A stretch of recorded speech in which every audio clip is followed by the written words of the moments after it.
Next up, we have Dr. Kevin Stillwagon, who explains the potential dangers associated with mRNA-based COVID vaccines and the risks of repeated booster shots. He emphasizes that these shots instruct the body to continuously produce the spike protein found on the virus's surface. While the initial vaccination prompts an immune response, subsequent boosters can lead to complications. Dr. Stillwagon highlights a critical issue: the risk of myocarditis and inflammation of the heart muscle associated with these vaccines. He explains that repeated booster shots can lead to the development of antibodies that no longer attach to the spike protein effectively. As a result, free-floating spike proteins can attach to the heart's ACE2 receptors, triggering inflammation and myocarditis. He emphasizes that this unique mechanism is different from the body's response to natural infections. With this ridiculous mRNA shot technology, where they're just making that one protein that focuses your body to make a very specialized antibody. And when it remembers that for the rest of your life, and the protein changes, then you're done for. You see, you will continuously get infected. But here's where it gets worse, because although you inject yourself with this mRNA platform, and you have the message to make the protein, and the protein gets made, and you make antibodies against it, that's what your immune system is supposed to do. But your immune system also will allow those antibodies to wane. They will decrease over time. It's not the numbers of antibodies that are circulating in your blood and in your lymph that's important. It's not the numbers of them, or the titers as it's called. It's the memory to be able to quickly remake them, you see. So what does Fauci say? Oh, look, your antibody levels have dropped. You need to boost those back up again so that you can have protection of severe symptoms when you get infected. That's his message. I'm telling you right now that that is the most dangerous thing that you could ever do. Because when you get that second shot, or that booster shot, what's in it? More lipid nanoparticles. And your immune system can't see those. Because again, it's made of what? Normal body fats. So those lipid nanoparticles do exactly what they did the first time around. They start being taken up by all cells of your body, and those cells will do what? They will start cranking out spike proteins again by the billions. Billions of them start flying around in your blood and in your lymph. But your immune system already built antibodies against that spike protein. It already did that. Okay? So look, here's the whole idea of an antibody. An antibody is supposed to be able to block that from happening. If it sees a natural infection coming through and it recognizes parts of that virus, it stops it immediately. Okay? That's called an immune response. But what have you done? You've injected yourself with the message to make spike proteins again by the billions. And when those show up, your immune system will kick off that complement system that I talked about. Because now you've got billions of spike proteins that should not be there. And you've got an immune system now that is really angry. It's going to be hyper-responsive, hyper-inflammatory. Because it knows that it should have been able to stop that. It knows that it should have been able to stop that spike protein from showing up, you see? But here they are by the billions. That sets off that complement cascade that I talked about. It's highly inflammatory. Now, when this happens all over the body, and sometimes it does, it has a name. It's called multi-inflammatory syndrome. And they abbreviate that MIS. And they put the letter C on the end of that to designate that it can happen in children. And it does happen in children. And we've seen this. We have seen children die after getting a booster shot because the spike protein is toxic and it's being expressed all over the body. And the complement cascade, the complement system, will attack those cells and start to destroy them. It's very deadly. It can also happen locally. Okay? And when it happens in localized tissue, like the heart tissue, for example, that creates myocarditis. Now, what's the danger with myocarditis? Well, it can be asymptomatic. You can't feel your heart beating right now. You know it's beating, but there are no sensory receptors there. So when you have myocarditis, it's very possible that your heart could be swelling and you have an interruption of the normal flow of electrical activity in your heart and you don't even know it. What's the danger of that? Well, when the body goes into what's called a fight or flight response, you have a secretion of what's called adrenaline. And the adrenaline is a hormone that's going to ask the heart to beat faster, okay?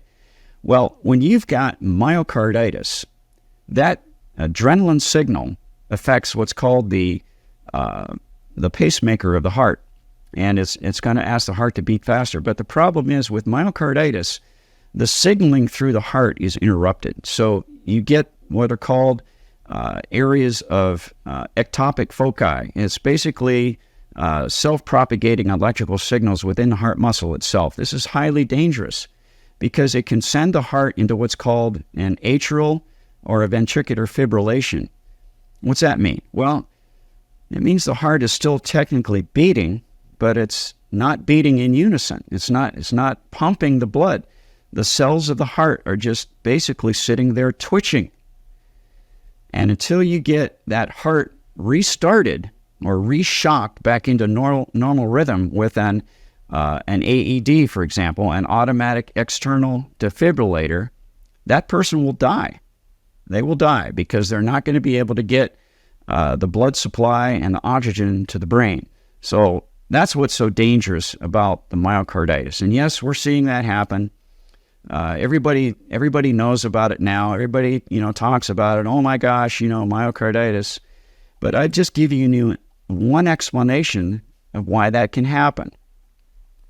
I'll give you another side to this that's just come out recently.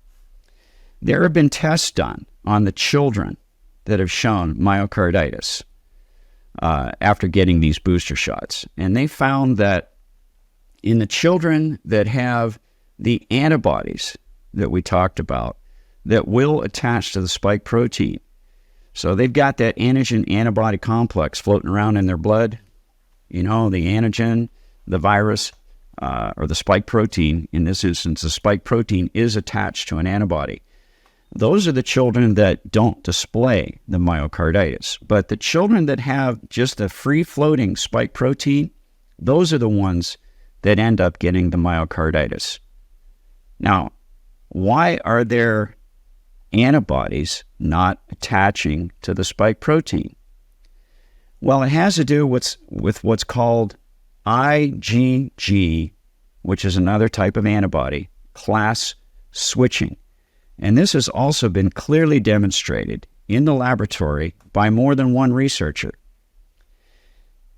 When you continuously inject the body with this message to make the spike protein over and over again with successive booster shots, there is a switch in the class of those IgG antibodies, which are supposed to be there to attach to the spike protein. That's their job. That's what they're supposed to do. There's a switch that occurs that turns those antibodies off. It's called IgG type 4 antibody. They are tolerant antibodies. So very simply put, you keep injecting this stuff into the body and the immune system says, you know what? This is like the third time I had to deal with this now. I'm just turning it off. I'm going to let it run.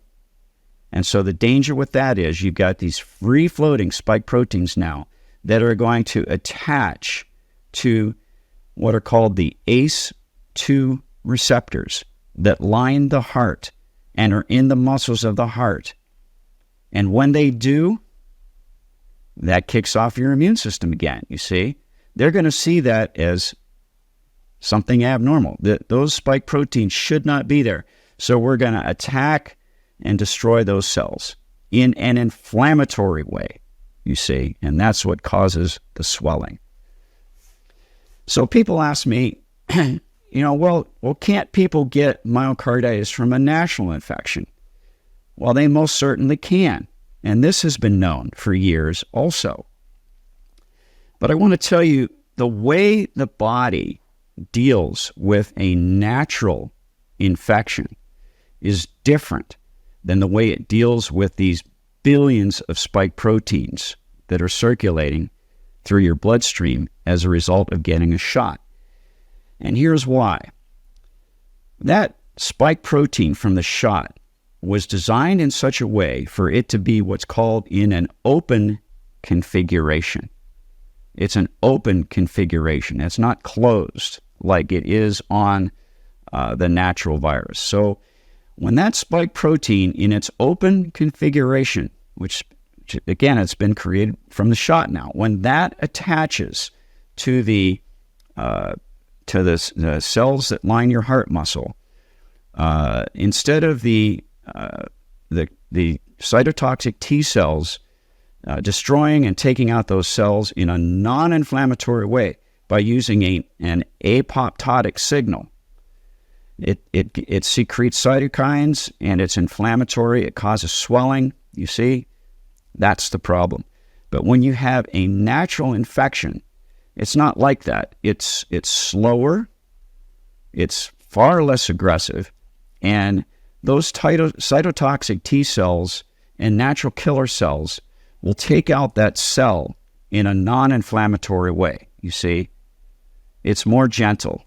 It uses that apoptotic signal. So there's a difference that not a lot of doctors even understand, but I've tried to break it down and make it as simple as possible. So I guess my message to people is, learn where your true protection of infection resides. And it's in those cells that guard that epithelial barrier. And there are ways to keep that barrier healthy. And we can talk about that. So don't be running out getting these shots, especially the mRNA shots. Here's another message for you. The proteins that are created from mRNA shots are designed to be what are called bioactive proteins. They're bioactive. What's that mean? That means that they will attach to cellular receptors. Once these things are made in your body and they start floating around in your blood and in your lymph, they will attach to cellular receptors. And like I just mentioned, your immune system doesn't like that. When they're attached to a receptor, your immune system will take those cells out. It will take them out. It causes tissue destruction. It will result in pathology every single time. When these bioactive proteins start attaching to the endothelial lining of your blood vessels, it weakens them. You get small aneurysms. You get small leaks or hemorrhages.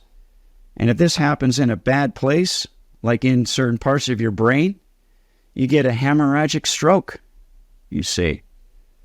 If it weakens the blood vessel enough, you get a dissection of the vessel. It really leaks bad. These things are not normal. And aneurysms are another danger that can happen. Okay?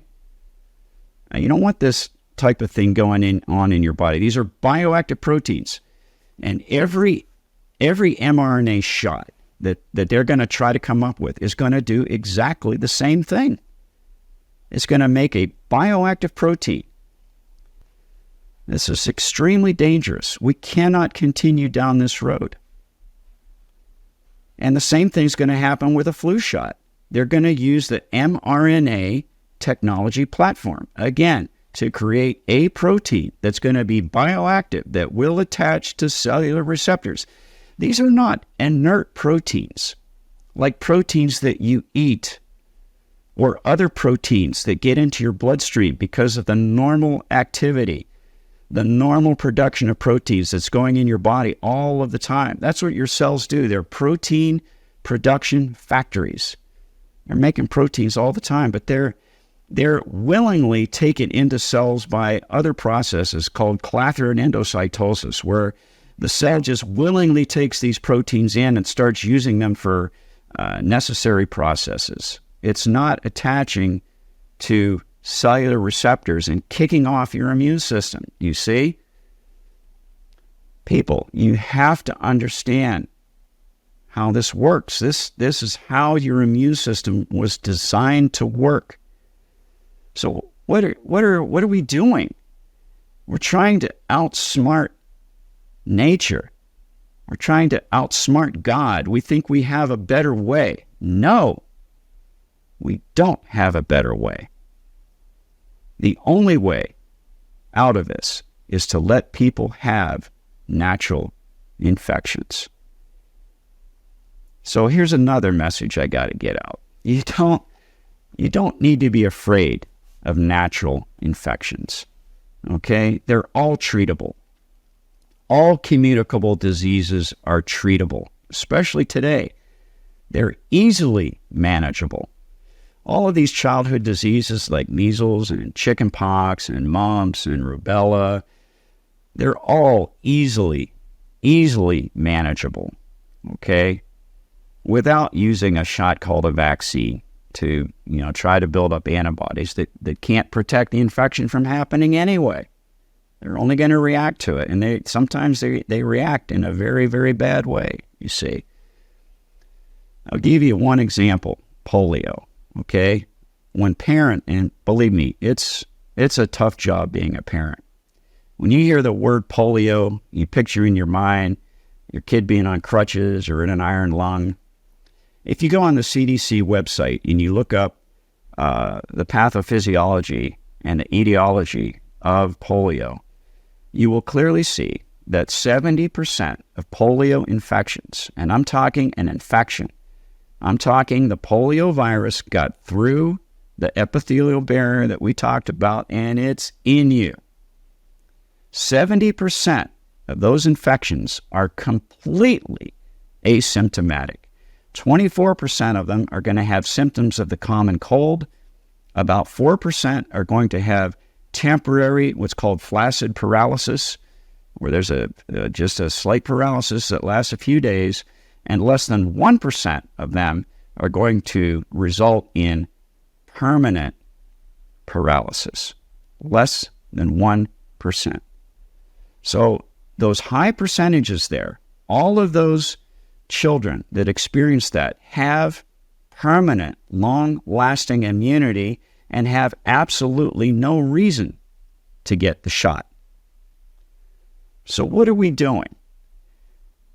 We're trying to inject the healthy ones, trying to protect the ones that fall into that less than 1% category. And what are those kids? What are those people? Those are people that have suppressed immunity, immunosuppression. So why don't you give the shot to those kids? Well, you can't, because their immune systems can't handle it. And it clearly says in the vaccine package insert, do not administer this shot to children that have immunosuppression, you see. So what we should be doing, and what modern medicine should be doing right now, is teaching people how to build up the immune defense systems. Try to make the less than 1% look like the 70 to 80 to 90% of us, you see. That's what we should be doing. We're going about this all wrong, and we have been for decades.